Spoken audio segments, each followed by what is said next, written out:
Hi friends, నేను పవన్. మీరు చూస్తున్నారు తెలుగు టెక్ టైమ్. ఈరోజు నేను నా ఛానల్లో ఫస్ట్ వీడియో ప్రొడ్యూస్ చేయబోతున్నాను.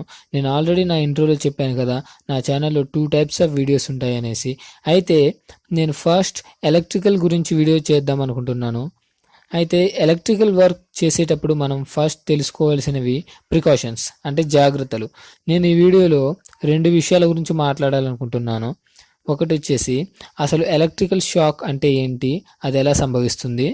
ఇంకోటి వచ్చేసి ఎలక్ట్రికల్ షాక్ తగలకుండా మనం తీసుకోవాల్సిన జాగ్రత్తలు ఏంటి.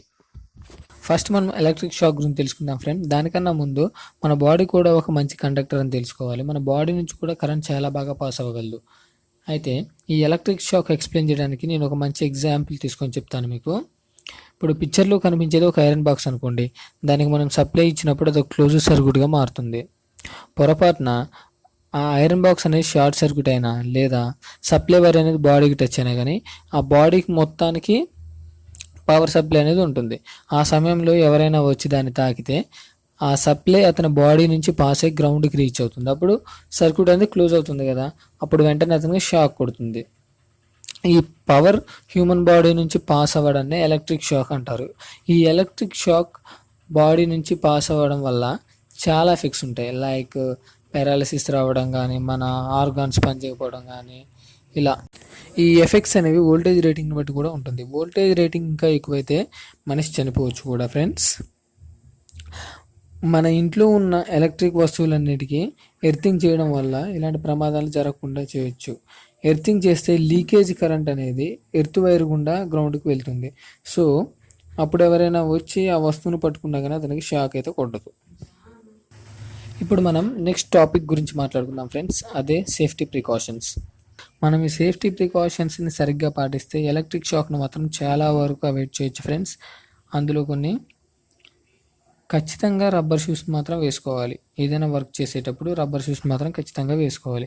ఈ షూస్ని వేసుకోవడం వల్ల మనకి ఏదైనా లైవ్ టచ్ అయినా కానీ మన బాడీలో కరెంట్ వెళ్తుందో లేదని మనకు మాత్రం షాక్ కొట్టదు. ఎందుకంటే ఆ పవర్ అనేది మనతో స్టాప్ అయిపోతుంది, గ్రౌండ్కి రీచ్ అవ్వదు. అందువలన సర్క్యూట్ కూడా క్లోజ్ అవ్వదు, మనకి షాక్ కూడా కొట్టదు. అందువల్ల రబ్బర్ షూస్ వేసుకొని అయినా వర్క్ చేయొచ్చు.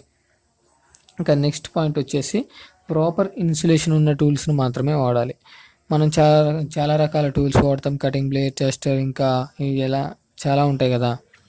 వాటికి మాత్రం ప్రాపర్ ఇన్సులేషన్ ఉన్న టూల్స్ని మాత్రమే వాడాలి. ఇన్సులేషన్ లేని టూల్స్ని వాడటం చాలా ప్రమాదకరం.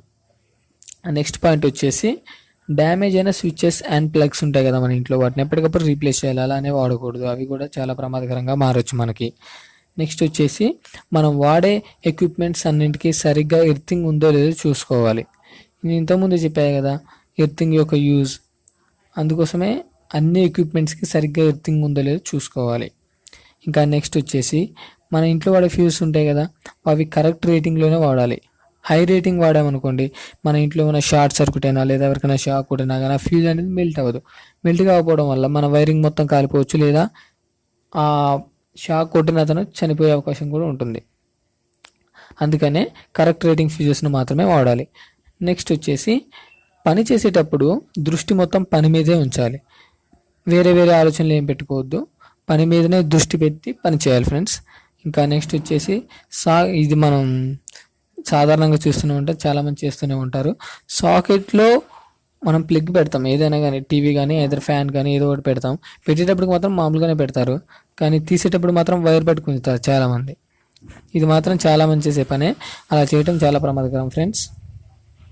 అలా చేయొద్దు. తీసేటప్పుడు కూడా ప్రాపర్గా ప్లగ్ పట్టుకొని తీసేయాలి. నెక్స్ట్ వచ్చేసి ఇది ఫైనల్ ఫ్రెండ్స్, ఈ వీడియోలో ఫైనల్ ప్రికాషన్. డ్యామేజ్ అయిన వస్తువులను మాత్రం మీ అధిక తెలివితో బాగు చేయాలని మాత్రం చూడొద్దు. మీకు తెలియని తెలివితో మాత్రం బాగు చేయాలని చూడకూడదు. మీకు పూర్తిగా దాని గురించి తెలిస్తేనే దాంట్లో వేలు పెట్టండి. వీడియో చూసినందుకు చాలా థ్యాంక్స్ ఫ్రెండ్స్. నచ్చితే లైక్ చేయండి లేదా షేర్ చేయండి, కానీ సబ్స్క్రైబ్ చేసుకోవడం మాత్రం మర్చిపోకండి.